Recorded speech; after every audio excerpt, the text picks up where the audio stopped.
Hot, hot, hot. It is back, baby. The monthly series of hot and rising characters is what today's video is going to be all about. We've got 7 hot, caliente, on fire, fuego characters for you today in the month of July. Characters that you should start taking a second look at or start looking to invest in if you need some more projects here in the mid-summer months. These characters have definitely proved themselves in a lot of different game modes, and we're going to kind of go through each and every one of them, talk about what they're excelling at and why you want to invest into these hot and rising characters. So, my friends, sit back, relax, grab a cold one, flip on that fan. These characters can be nice and hot. Let's go ahead and get started with today's video.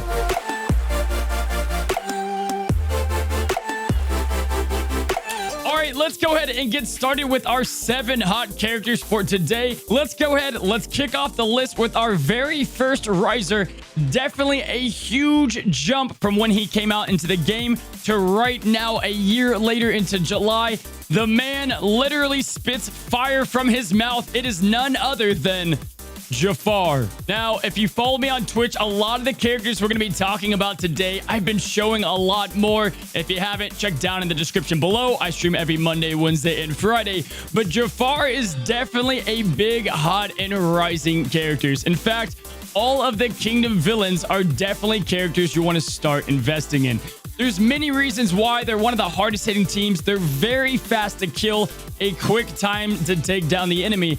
But on top of that, Jafar got everything he needed. Now, if you guys watched the tier list from the month of June, you realize he jumped up a bunch of spots, not only on the overall tier list, but also the PvP tier list. And that is all because of the speed that this guy gained. Not only did he gain 1 speed at T8.5, but he gained a whopping 3 plus 8 speeds, making a total of 24 plus speed on the man himself, bringing him finally up to par with the other villains and able to actually get his kit out there.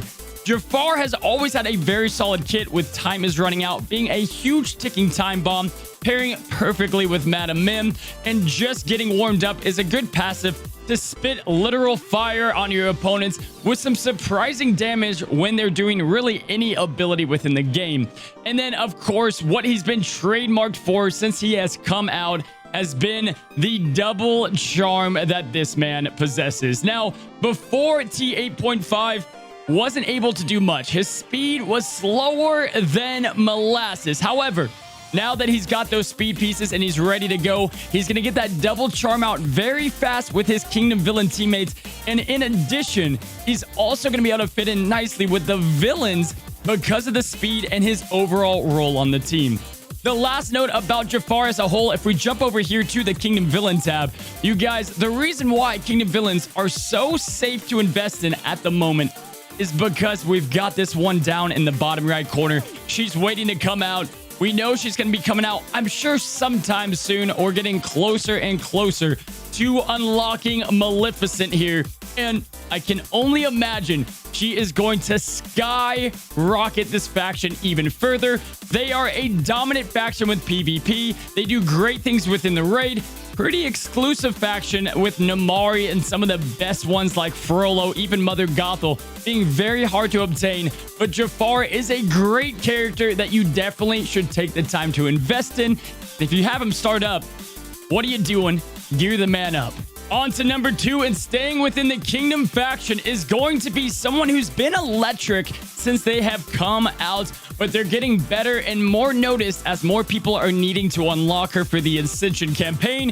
If you haven't guessed it by now, it is going to be Esmeralda. Miss Esmeralda. We have not gotten a lot of videos out on her, but she's definitely one of the most elite characters within the game. Now, you're going to need her for the Ascension campaign because she's going to help you get through those Hunchback of Notre Dame levels, but let's break down exactly what she does so well. First and foremost, she has always had a very strong kit. Great basic, able to summon Jolly here. She's got a nice cleanse, very powerful, controlling the enemies, giving buffs to your own teams, and getting rid of speed meter on the main target opponent. which is going to be really valuable within the Forbidden Depths. But the reason she is hot and rising more and more is because of a couple reasons. Now, first and foremost, the Kingdom faction continues to dominate, and they're getting a lot better post the hero speed nerf. Shan Yu, underneath all those Kingdom teammates, are able to get a lot of speed going. Esmeralda has a nice base speed here, solid offense, and good all-around stats. That's going to keep her within the meta. But what really makes her shine and why she is hot and rising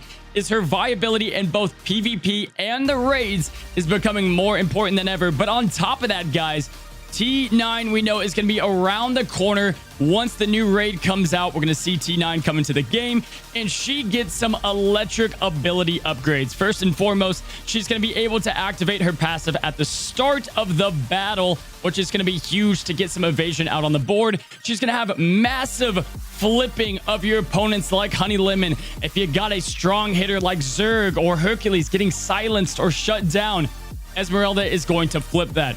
Don't mistake Esmeralda for being simply a Kingdom character. She's great to plug and play, and definitely one you want to invest in. She's going to get you through the Ascension campaign, the Towers of Endurance, and a lot other game modes. For our third hot and rising characters, those of you that watch me on Twitch or follow me on Twitter, you're not going to be too surprised, but those that don't, this is definitely one of the first times she has been featured on our YouTube channel, guys.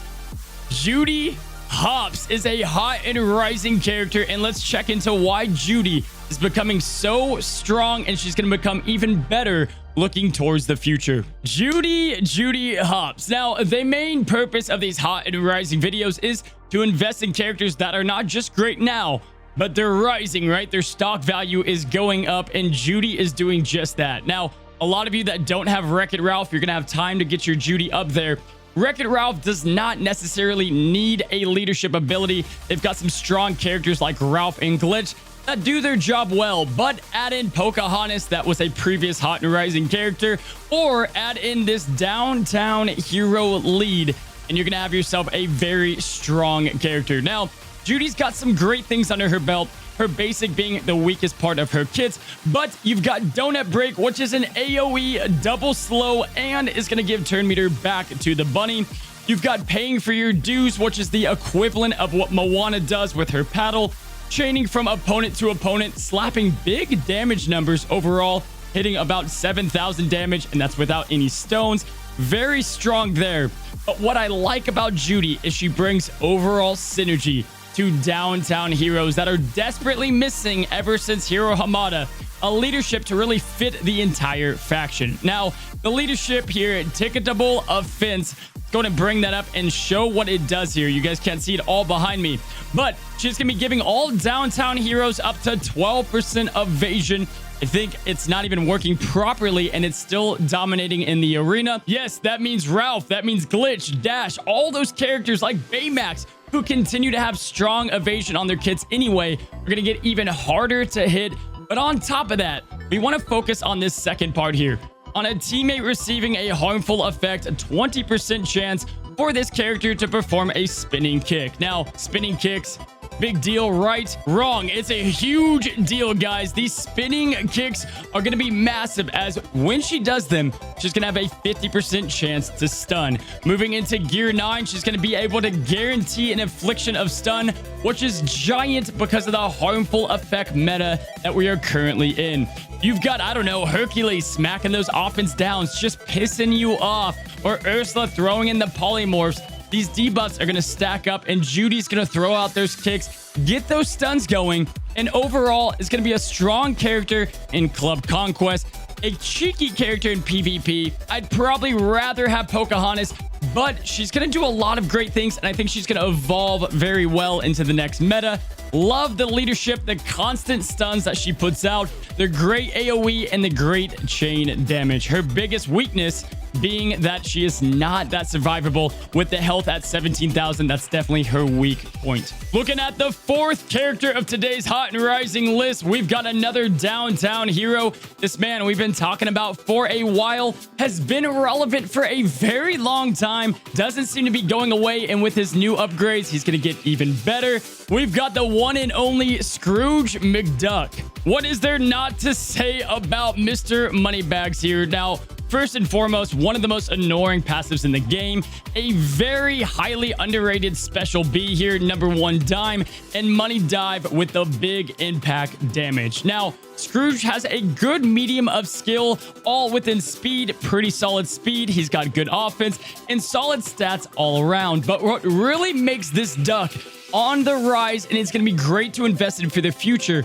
is his plug and play ability and his ability to counter people like Hercules or Wreck-It Ralph that gain these buffs all of the time. He's going to steal those with his passive.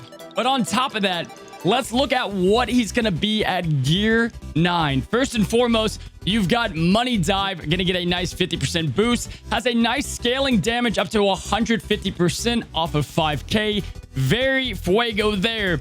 But damage aside and the annoying passive aside, number 1 dime is where this guy shines. Let's talk about this for a second. So at the new ability level, he's going to be able to decrease this by 1. So every 2 turns, he'll be flipping this coin and causing havoc to the enemy while giving your own team giant buffs. Now, first, he's going to be able to, on heads, grant your team and adjacent members, we're talking Hercules and Ralph, whoever here, offense up for 2 turns and a 50% chance to gain haste. Now, it used to be heads was really solid and tails not so much. But nowadays, it's looking like tails is the coin flip that you want. You're going to get defense up for 2 turns and have a 50% chance for harmful effect immunity. One of the most powerful buffs in the game. Not a lot of characters offer this outside of Baymax and a few elite others, but able to give this to adjacent allies every 2 turns. Scrooge is a very safe character to invest in and look at in the long run of things. Scrooge is definitely hot and rising, and you will not regret the money bags. We've got 3 characters left of the 7, and it's going to be a mouse. We've actually got 2 mice left on this list, and you'll be shocked at one of them. But our next character and our 5th rising star is going to be none other than Minnie Mouse. So Minnie Mouse is definitely interesting. What I will say is with these kind of combo characters like Meg and Hercules and Minnie and Mickey, the other half of the duo usually gets left out for stronger characters, and Minnie definitely kind of hit that, crutch, if you will. However, the reason she is hot and rising is going to be the stats that she is gaining at T9. She's got one of the highest offense with over 3,000 with a stone, not even all the way up yet. Definitely one of those characters that is going to be great along the journey T4, T5, T6, T7. But at T8 plus, you're going to get the speed you need to get the charm out there with her entrancement. You're going to get triple charms out on the field. Surprise is great, not only for some elite damage numbers, you're going to get Sweeten out there to charge up that Sugar Rush spell, but also you're going to be giving Mickey Mouse 30% extra speed meter and a magic cooldown, so it marries well with the other mouse on the battlefield. She does a lot great and probably our weakest riser on this list, but I did not want to leave her out. Sensational 6 continues to be sensational, and overall I see Minnie having a lot better future because of how her kit is going to evolve. Now, being honest, I don't even think we have found the best teams with Sweeten, with her, King Candy, Glitch, and Mickey. We're still trying to discover that, and I think we're on to something here. But Minnie is a strong character, none of the less. Alrighty, for the last 2 characters, we've got 2 raid-specific characters. Ever since that Hero Hamada nerf, we've seen a lot of new raid teams kind of come up into the waves, and no pun intended, but we've got an Oceanic character that is all about the raids. Going to be first up on the list, and we're going to go right to the second raid character. But starting out, let's take a look at King Triton. So again, if you were on my Twitch, you saw Default Dan talk about this new raid team with Gadget and King Triton. And in fact, got a whole raid video. So we're going to keep this a little bit brief on these 2 characters. I've got one coming up with a bunch of team guides, and it's in its production at the moment. But King Triton, what this guy does so well is his overall usefulness within the Forbidden Depths. Now that we've had a lot of these random characters that were great in the raid get scaled back a little bit, the ones that were meant to do well, like King Triton, are finally getting their chance to shine. Like in raids, he's getting himself big offense bonus, big speed gains when healing applies. He's going to be doing some good turn meter spread, high overall leadership and viability on the raid teams, this is definitely someone to invest in. We tried to kind of pick and pull that glue and see if they would let us know if there's gonna be more raid characters coming for the next set of raids. Didn't get an answer, but all I can tell you is with the next raid coming, you know that Triton is going to be great within it because of his overall kit. So if you haven't invested in him or you're waiting on him because he's pretty lackluster in PvP, go ahead. If you're all in for the raids, get King Triton. He's on the best of the best teams. Without question, gonna be a character you want to use within the Forbidden Depths, especially if you're struggling since the post nerf. Which brings us to our last character, definitely more of an exclusive character, if you will. It's gonna be none other than the mouse Gadget. Now, Gadget. For a long time, didn't have Gadget start up. She was only available within leaderboards. Still very hard to access. And I don't recommend going after the Chip and Dale squad to get her. Not great and worth your resources at the moment. However, what I will say is, if you did get into them and you want to unlock this mouse, whether it's the nostalgia or you're a Gadget fan, one of the best characters within the Forbidden Depths. Now, first of all, Esmeralda has great turn meter reduction. You've got great characters with turn meter reduction kind of rising up in the Forbidden Depths altogether. But Gadget, with her high IQ, can do some great turn meter ripping. She's got good stats all around and does everything you want for a raid character to control those raid bosses and get more damage numbers in. I think we're going to see more and more come from her as more people start to, test and utilize her. I just got my hands on her and I'm excited to test her in PvP and the Forbidden Depths, as I think there's a lot of hidden teams with her overall. But she's going to be our last rising character with a lot more to come on a raid video. But this is the apple of Dan's eye. And Cozy Club, that is going to be your hot rising characters of July. We had 7 great ones: Jafar, Minnie, Esmeralda, Judy Hopps, Triton, Gadget, and Scrooge McDuck. Some great characters overall. You want to look into games like these, characters of the future, and with PvP game modes and the raid right around the corner, want to start looking in who to invest in. And these are definitely the hot ones on the list. If you enjoyed today's video, guys, do me a favor, stop for 5 seconds and go click that like button and subscribe if you haven't. I know I'm not even subscribed to some of the channels I watch the most, but it helps out huge to support the channel. So thank you guys so much for watching, and until next time, stay cozy.